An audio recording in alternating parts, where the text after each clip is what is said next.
안녕하십니까, 레피드입니다. 9월 6일 두산 에너빌리티 보도록 하겠습니다.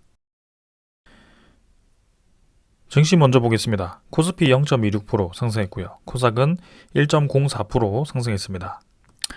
오늘 이제 증시가 좀 반등을 하면서 마무리를 좀 했고요. 장 초반에는 좀 더 강하게 반등을 했지만 중간에 이제 좀 하락을 하다가 다시 좀 반등을 하면서 진행이 되었습니다. 일단 뭐 수급 자체는 크게 움직임은 없었고요. 외국인 투자자, 기관 투자자는 이제 코스피에서 좀 매도를 했고, 코스닥은 외국인 투자자, 기관 투자자 양매수가 들어오면서 상승을 좀 하였습니다. 자, 오늘은 그래서 떨어지던 구간에서 오랜만에 이제 좀 상승을 하는 그런 시장이 나왔고요. 아래 꼬리를 두 번 달면서 이제 이 지점에서 어느 정도 자리를 잡을 듯한 그런 모습을 보이고 있습니다. 그래서 환율 자체가 계속 올라가면서 코스피가 계속 좀 떨어지는 방향이었는데 다시 한번 올라가는 방향으로 진행이 될지는 좀 더 지켜보도록 하겠습니다.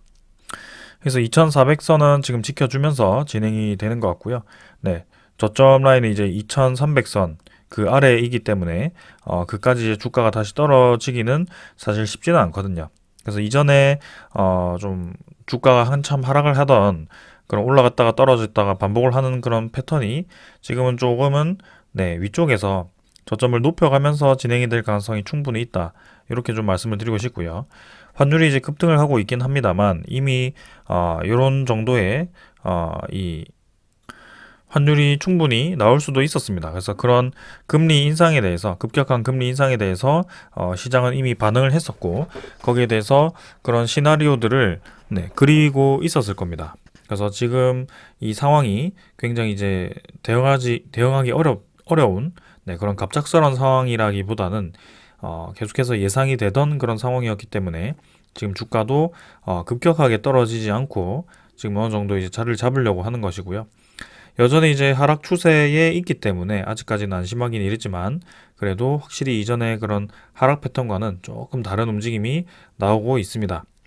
그래서 이렇게 이제 횡보하는 시장이 이어지고 있고요. 코스피 2400선 지키면서 진행되는지 계속 보도록 하겠습니다. 그 다음은 투자 수급, 기관 투자자, 외국인 투자자 이제 둘 다 매도가 나왔고요. 오늘 뭐 크게 매도하지 않았지만 외국인 투자자는 784억 정도 매도하면서 지금 4일 연속 빠져나가고 있습니다. 그래서 확실히 9월 1일자부터 지금 외국인 투자자가 우리나라 증시에서 계속 좀 빠져나가고 있는 그런 모습이고요. 9월 옵션 만기일까지 계속 이런 패턴을 유지를 할 것인지 그런 것들을 좀 보면서 지켜보겠습니다. 자, 그래서 코스피는 일단 2400선 지키면서 진행이 되었고요. 코스닥도 마찬가지 적정선에서 지금 자리를 좀 잡으려는 그런 모습이 좀 나오고 있습니다. 그래서 고점 대비해서는 꽤나 이제 많이 내렸지만 어느 정도 적정선 받치면서 반등을 할 거라고 보고 있고요. 분명히 이제 시장이 내려가지만은 않을 겁니다. 그래서 적정선에서 지켜줄 거라고 보고 코스닥도 마찬가지 지금은 자리를 잡고 있습니다. 그래서 월봉 입장으로 보더라도 추가적인 하락보다는 좀 자리를 잡는 과정이 만들어지는 것이고요. 자, 수급을 보시면 기관 투자자 550억, 외국인 투자자가 660억 매수를 하면서 지금 양매수가 들어왔고요. 기관 외국인 투자자가 확실히 코스피보다는 좀 좋지 않은 움직임이 나왔었는데 최근에 지금 보시면은 외국인 투자자는 또 오히려 코스닥을 매수를 하고 뭐 이런 식으로 좀 진행이 되고 있습니다. 그래서 뭐 수급이 한쪽으로 지금 쏠려서 진행되기보다는 뭐 그때그때마다 좀 달라지고 있고요. 뭐 크게 지금 수급적으로는 문제되는 상황은 아닌 것 같습니다. 그래서 추석 이번 주에 이제 추석이 시작되고요. 다음 주 증시가 이제 열려야 대충 이제 어떤 움직임으로 가는지 좀 이제 와닿을 것 같네요. 그래서 이번 주는 그냥 이 정도로 좀 넘기시면 될 것 같고요. 환율 자체가 지금 좀 문제입니다. 지금 오늘도 상승을 해서 1375원까지 치솟은 모습이고요.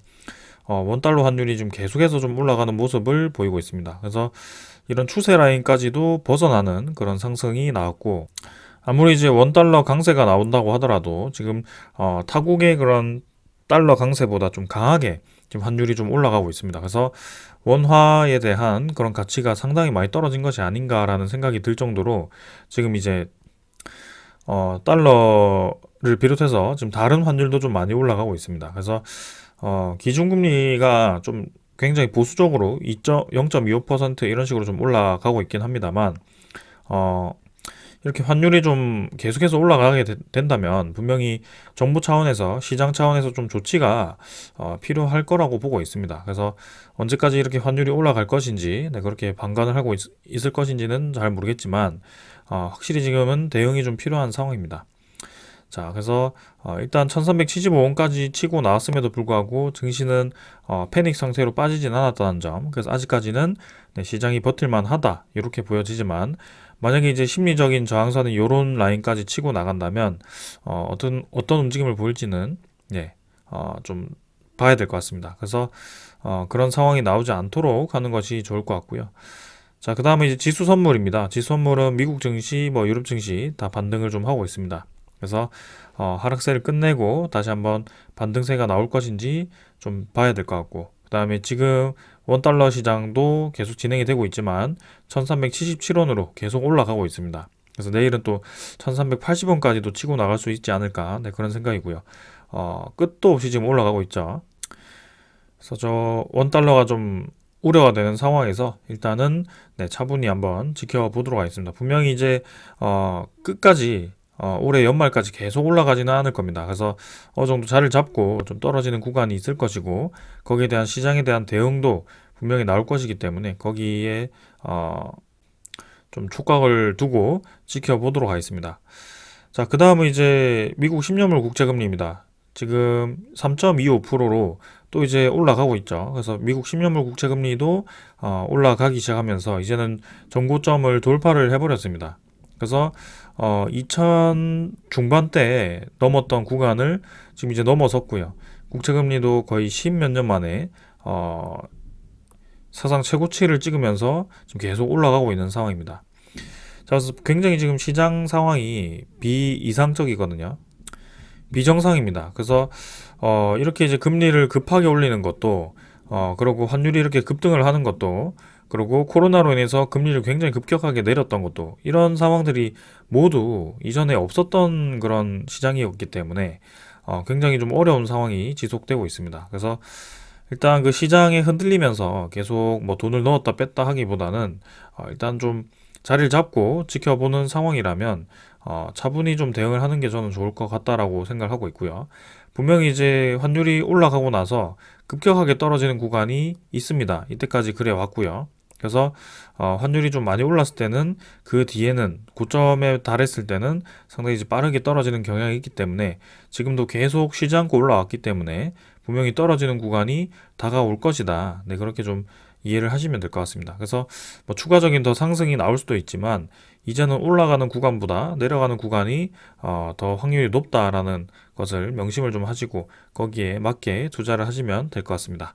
자, 오늘 여기까지 하고 종목으로 넘어가도록 하겠습니다. 두산에너빌리티 보겠습니다. 200원 상승해서 19,100원으로 마무리했고요. 1.06%로 상승 마무리했습니다.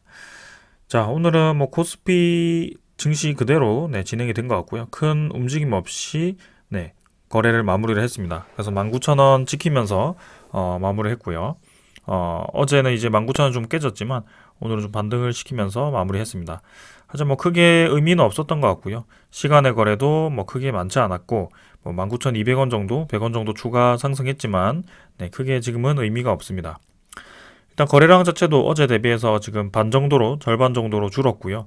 확실히 이제 거래량이 많이 줄었습니다. 그래서 거래량이 터지면서 네, 블록딜의 여파로 좀 이제 첫 번째 날은 하락을 했고요.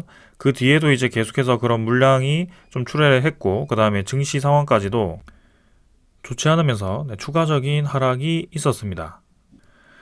그 뒤에도 이틀 정도 조금 조정을 받으면서 하락을 했고요. 네, 그래서 이제 고점 대비해서 지금 이제 꽤나 이제 한 15% 가까이 이상 떨어지는, 네, 그 이상 떨어지는 상황이 좀 만들어졌습니다. 네. 그래서 일단 거래량은 상당히 지금 고점 대비해서 많이 떨어진 상황이고요. 평소에 이제 500만 주 아래로 형성되던 그 거래량까지 지금 감소를 한 상황입니다. 그래서 다시 한번 지금 매수 세력이 좀 부족한 상황이고, 거기에 대해서 지금 거래량이 없다라는 것은 이제는 매도 세력 또한 지금 적극적으로 매도하고 있지 않다라는 겁니다. 그래서 이렇게 거래량이 실렸을 때 매도 세력이 적극적으로 지금 던지던 그런 물량이 지금 많이 없어졌다라는 뜻이고요. 그만큼 이제 거래량이 줄었다는 것은 주가가 어느 정도 수렴을 했다라는 것입니다. 그래서 추가적인 하락을 여기서 굉장히 우려하기보다는 지금 어느 정도 이제 자리를 잡는 과정이 다시 한번 나오기 시작했다라는 것이고요. 만약에 이제 거래량이 좀 더 증가를 하면서 다시 한번 추가적인 하락이 나오거나 혹은 상승이 나온다면 네, 그 방향으로 갈 가능성이 큽니다. 그래서 일단은 61선을 지키면서 지금 이제 자리를 좀 잡았고요. 21선이 아직 떨어지지 않았습니다. 그래서 떨어지는 와중에 이제 61선과 21선과 뭐 5일선이 좀 겹치는 네, 그런 이평선 수렴 구간을 또 만들어 나갈 것이고요. 아무래도 추석 전에는 크게 증시에 대한 움직임이 없고 네, 그런 종목에 대한 움직임이 없다면 요 정도 라인에서 계속해서 주가가 형성되지 않을까 싶습니다. 그래서 우리가 좀 예상치 못한 그런 상황이 좀 벌어졌긴 했지만 사실 두산 에너빌리티 하나만 지금 이렇게 고점 대비해서 주가가 떨어진 것이 아니라고 계속 말씀을 드렸습니다. 그래서 대부분의 종목들이 그런 코스피에 대한 그런 하락분으로 인해서 같이 좀 떨어진 상황이고요. 뭐 두산 에너빌리티보다 덜 떨어진 종목들도 많지만 사실상 대부분 한 10% 가까이는 떨어진 것을 어제 보았습니다. 그래서 두산 에너빌리티의 블록딜의 문제만으로 지금 주가가 이렇게 떨어진 것은 아니다라는 것을 말씀드리고 싶고요. 네. 지금 우리가 주가에 그렇게 집착할 필요가 없다라는 것을 말씀을 좀 드리겠습니다. 지금 1375원까지 네, 환율이 치솟았습니다. 그래서 굉장히 증시가 좋지 않은 상황임에도 불구하고 꽤나 이제 우리나라 증시가 크게 밀리기보다는 아직까진 잘 버티고 있습니다만 사실상 잘 올라가다가 한번 꺾였거든요. 그래서 그런 상황입니다. 그래서 그런 상황 그대로 좀 받아들이시면 좋을 것 같고요. 뭐 블록딜을 했다라고 해서 또 추가적으로 더 나아가가지고 뭐 추가 유상증자를 또 할 것이다.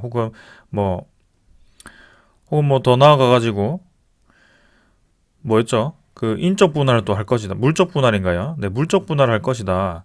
뭐 그런 얘기도 하고 있습니다. 근데 사실 그런 것들은 좀 근거가 없는 얘기들이고요. 지금 블록딜에 대한 의미를 여러분들이 좀 자꾸 주가가 좀 떨어졌다는 의미로 굉장히 이제 뭐 경영진들만의 죄송합니다. 경영진들만의 그런 이득을 챙기기 위해서 진행을 한 것이다라고 좀 생각하시는 분들이 많은 것 같아요.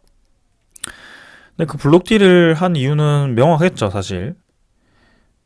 신규 성장, 동력에 사용된다라든지 혹은 차입금을 갚는데 사용하겠다라고 공지가 되었습니다. 그리고 지금 이 환율의 급등세를 보았을 때는 충분히 그럴만했다라고 저는 생각이 듭니다. 분명히 이제 두산이 네, 이 차입금이 아직도 꽤나 있습니다.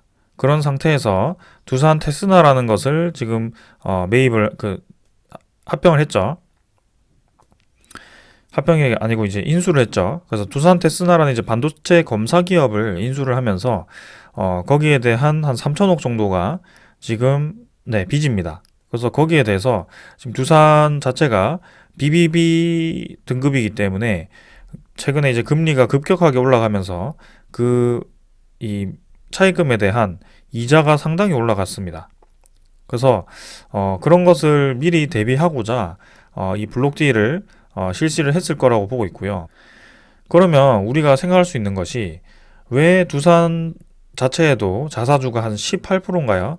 네, 그 정도가 있어서 꽤나 이제 돈을 거기서 빼올 수도 있었는데 마련할 수도 있었는데 왜 굳이 두산 에너빌리티에 대한 지분을 매각을 했냐 이거죠. 네, 에너빌리티입니다. 네. 그래서 거기에 대한 이유는 사실 정확하게 알 수가 없습니다. 근데 분명히 두산 에너빌리티에 대한 지분 매각을 하겠다라고 공시를 했을 때 3.5대 1, 그죠? 이 경쟁률이 있었습니다. 그래서 그만큼 두산 에너빌리티에 대한 주식 매입을 하기 위해서 경쟁률이 꽤나 있었다라는 얘기고요. 뭐 100대 1 이 정도까지는 아니더라도 그래도 1대 1 이상, 그죠? 미달하지 않았다라는 것이 저는 중요하다고 봅니다. 그래서 할인율이 그렇게 많이 적용된 것도 아니거든요. 2만 50원이었습니다. 그래서 2만 50원에 그 지분을 3.5대 1로 경쟁률로 해서 그렇게 이제 두산 에너빌리티 이 지분을 받으려고 했단 말입니다.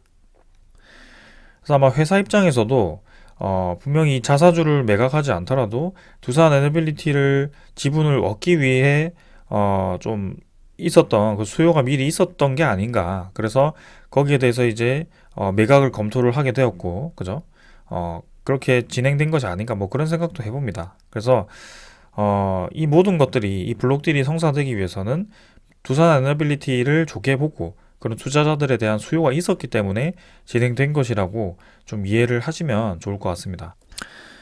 그리고 두산 에너빌리티 지분과 그 다음에 두산 프라퍼티, 그 다음에 두산 큐어백인가요?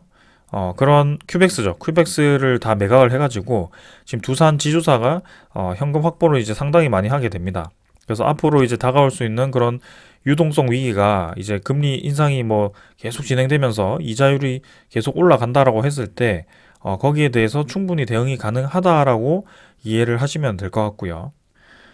그렇게 선제적으로 대응을 해놨기 때문에 앞으로는 이제 추가적인 그런 위험성이 없다라고 보시면 될 것 같습니다. 그럼 이제 두산 테스나를 왜 무리해서 그렇게 샀느냐 그렇게 얘기를 하실 수도 있지만 사실상 이렇게 금리가 급격하게 올라갈 거라고는 뭐 생각을 못했을 수도 있겠죠. 혹은 그만큼 두산 테스나에 대한 가치를 크게 보았기 때문에 지금 당장 매입을 하자라고 됐을 수도 있습니다. 왜냐하면 최근에 이제 반도체에 대한 검사 기업이 상당히 이제 수요가 많고요. 앞으로 이제 반도체 시장이 커질수록 그런 반도체 검사에 대한 수요 시장도 많이 늘어날 겁니다. 그래서 그런 것들을 대비해서 미리 이제 두산 그룹을 덩치를 다시 키우기 위해서 그렇게 선제적으로 투자를 했을 거라고 저는 보고 있고요. 네, 뭐 결국 이제 멀리 봤을 때는 좋겠지만 지금 단기적으로 우리가 좀 짧게 보았을 때는 별로 달갑지 않은 그런 소식이긴 했습니다. 하지만 지금 뭐 제 이 방송을 매일매일 보시는 분들이라면 두산 에너빌리티를 단기로 보고 들어오신 분들은 당연히 없을 거라고 보고 있고요. 네, 오래전부터 저는 리뷰를 해왔고 그 과정에서 두 번의 유상증자를 겪었고 합병까지 겪었고요. 이제는 블록딜까지 겪었습니다. 근데 결국에는 어떻게 되었습니까? 주가는 올라갔습니다. 그래서 유상증자를 같이 저와 함께 좀 참여를 하신 분들도 꽤나 있을 거고요. 네, 지금 뭐 참여했다가 떠나신 분들도 있을 거지만 분명히 유상증자를 참여했을 때마다 우리에게 수익을 주는 그런 유상증자였습니다. 그래서 유상증자라고 해서 무조건 나쁜 것이 아니고요. 유상증자를 왜 그렇게 주주분들이 좋지 않게 생각을 하냐면 유상증자 발표를 하게 되면 주가가 떨어지거든요. 근데 그 주가가 떨어지고 나서 그 다음을 보았을 때는 두산은 계속 올라가더랍니다. 네. 그래서 지금도 이제 좀 올라가는 와중에 있었는데 좀 아쉽게도 이제 블록딜의 영향으로 혹은 네, 그 주식 전체 시장이 좀 빠지면서 하락을 했지만 저는 결국에는 다시 한번 치고 나갈 거라고 보고 있습니다. 그래서 일시적인 하락일 거라고 분명히 보고 있고 네, 거기에 대해서는 전혀 걱정이 없다라는 점을 다시 말씀을 드리겠습니다. 그래서 기회가 온다면 계속 매입을 할 거고요. 지금도 네, 차분히 좀 지켜보고 있는 상황이고 전체적인 박스권에서 지금 위치하는 점은 평균적인 위치에 있다. 그래서 지금 19,000원이라고 해서 고점 22,600원에서 떨어져서 굉장히 치명적인 것이 아니고 충분히 이제 다른 종목과 유사하게 떨어진 정도이고 지금 전체적인 박스권에서 중간 위치에 있기 때문에 언제든지 거래량을 실으면서 다시 치고 나갈 수 있는 그런 자리이다라고 말씀을 드리겠습니다. 자, 그래서 추석 연휴 그 전에 어떻게 움직이는지 그리고 추석 연휴 다음에 옵션 만기일 다음에 이제 본격적인 움직임 나오는지 네, 그런 것들을 좀 봐야 될 것 같고요. 그리고 우리가 이 두산 에너빌리티를 믿고 있는 그 이유에 대해서 그 근거에 대해서 에너지 대란 그죠? 에너지 대란 그 다음에 원전에 대한 수요 원전에 대한 수요와 그 다음에 그런 해상 풍력과 수소 에너지에 대한 그런 수요 뭐 그런 것들을 계속 우리는 살펴봐야 되겠죠. 그래서 지금은 이 차트에 집중할 것이 아니고 이런 시장 상황이 어떻게 돌아가는지 네, 그런 것들에 더 집중을 하는 것이 저는 좋을 거라고 보고 있습니다.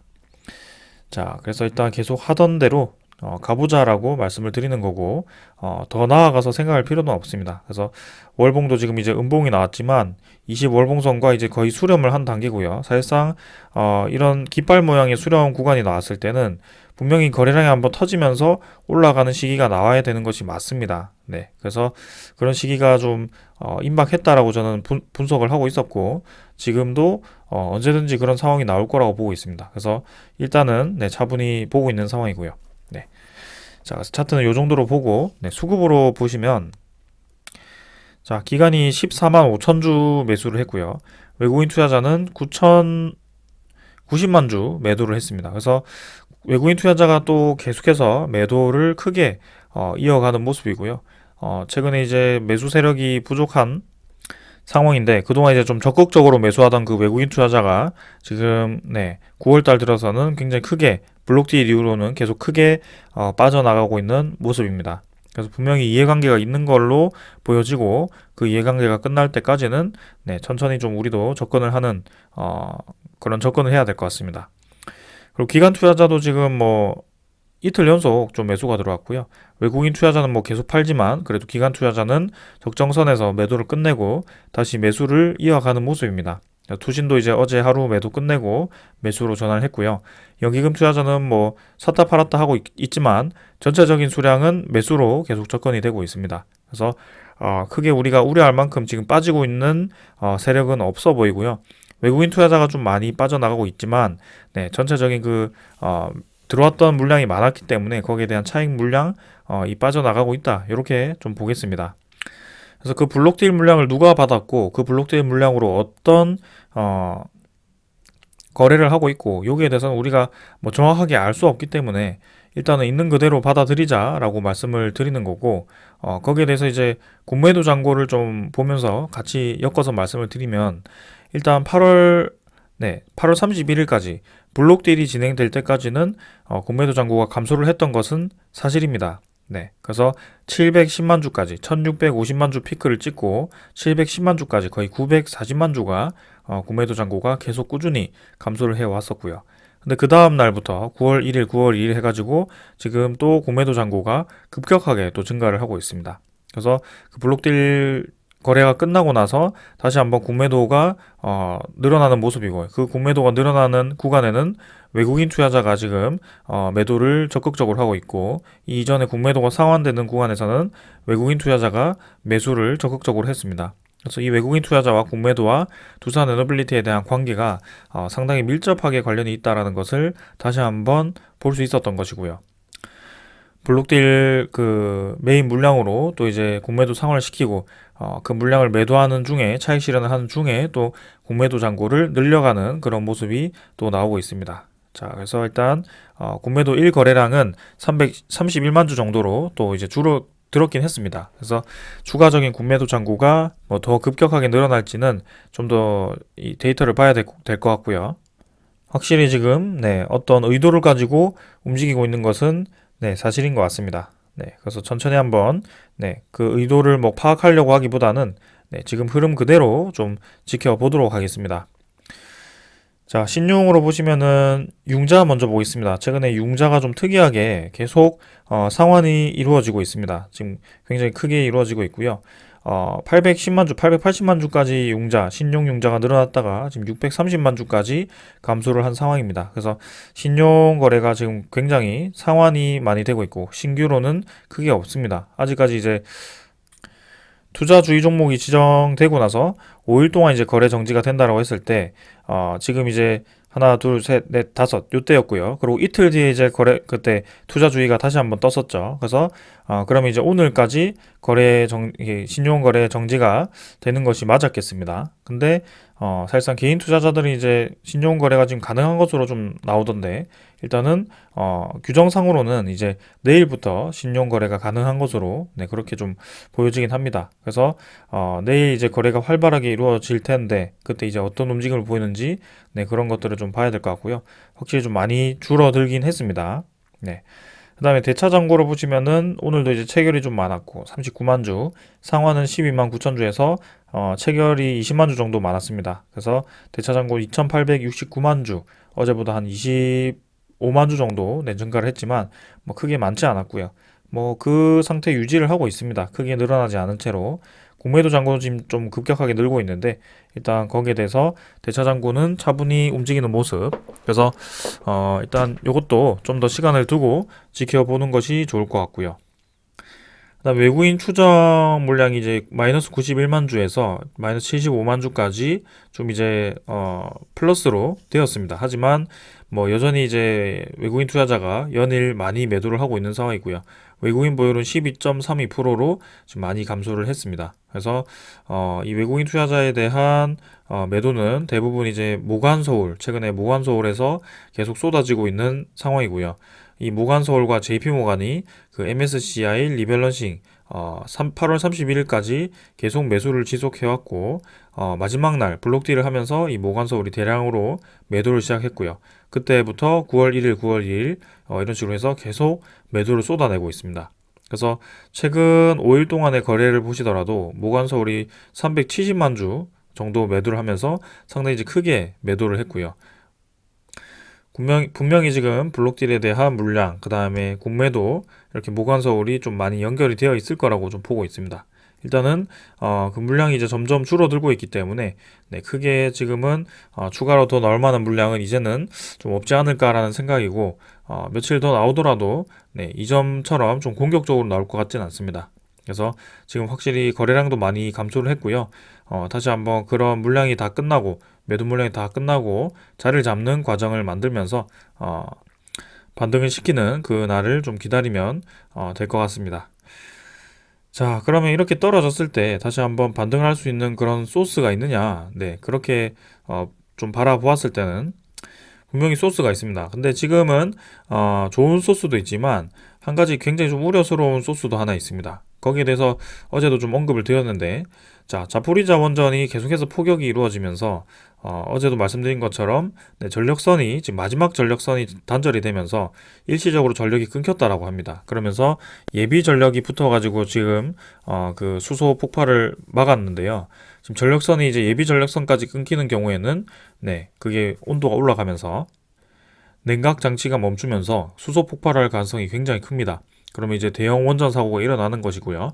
거기에 대해서는 굉장히 위험한 상황이죠. 그래서 오늘 6일 네, IAEA에서 사찰 결과를 발표를 한다라고 하고요. 지금 한국 시간으로 6일이지만 우리는 내일 새벽 정도에 아마 유럽에서 그 발표를 하지 않을까 네, 그런 생각입니다.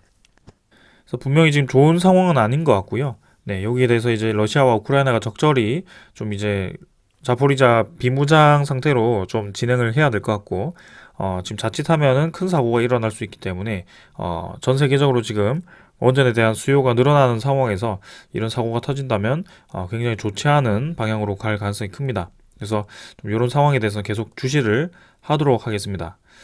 자, 그 다음에 이제 독일이 이제 결국에는 원전에 대한 수명 연장을 검토하다가, 결국에 연장 없이 네, 지금은 두 곳만 예비대기로 한 상태에서 탈원전의 기류를 유지를 하겠다라고 네, 발표를 한 것 같습니다. 그래서 내부적으로도 아직도 원전에 대한 수명 연장을 해야 된다라고 좀 강하게 좀 반발이 있는데요. 지금 반반인 것 같습니다. 근데 지금 독일에 대한 그 정부가 아직은 탈원전에 대한 기류를 유지하고 싶어 하는 것 같고요. 거기에 대해서 지금은 그런 식으로 진행이 되고 있습니다.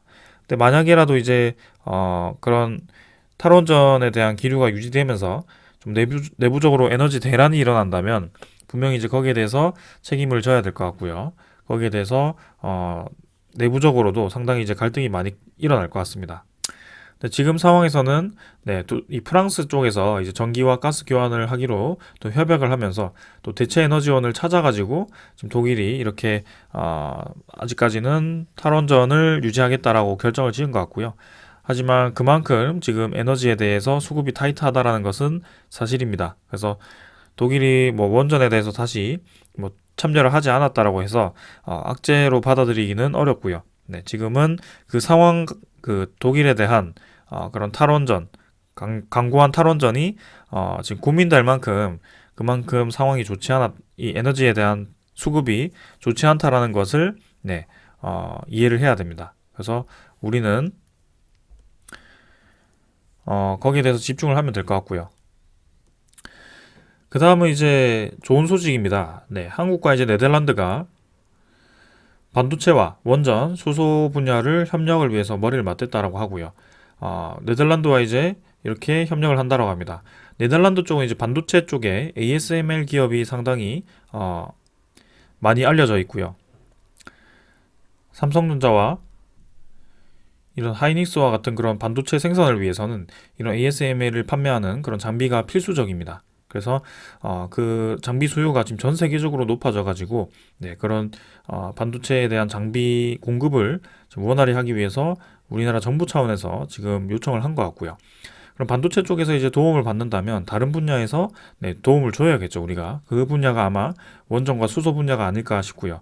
거기에 대해서 이제 협력을 한다라고 얘기를 한 것 같습니다. 그러면 원전 수소 분야는 당연히 플랜트 건설과 혹은 이제 네, 그런 원전 발전소 건설, 노후화된 원전 발전소에 대한 개조 뭐 이런 것들이 있겠죠. 그래서 당연히 이제 플랜트 기업들 입장에서는 네, 아주 좋은 소식이 아닐까 싶습니다.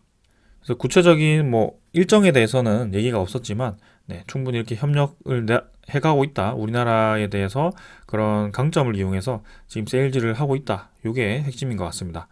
그리고 이제 중요한 소식은 폴란드 총리가 이제 원전을 더 지을 수 있다라는 그런 뉘앙스로 좀 얘기를 했다라고 하고요.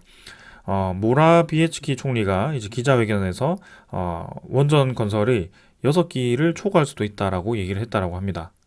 그래서 원래는 이제 6기를 건설을 하기로 했고 빠르면 이제 올해 최종 사업자를 선정을 하면서 거기에 대해서 기대감이 커지고 있는 상황이었는데요. 지금 이제 러시아가 이제 가스관을 완전히 잠궈버리면서 유럽에 대해서 상당히 이제 에너지에 대한 압박을 주고 있습니다.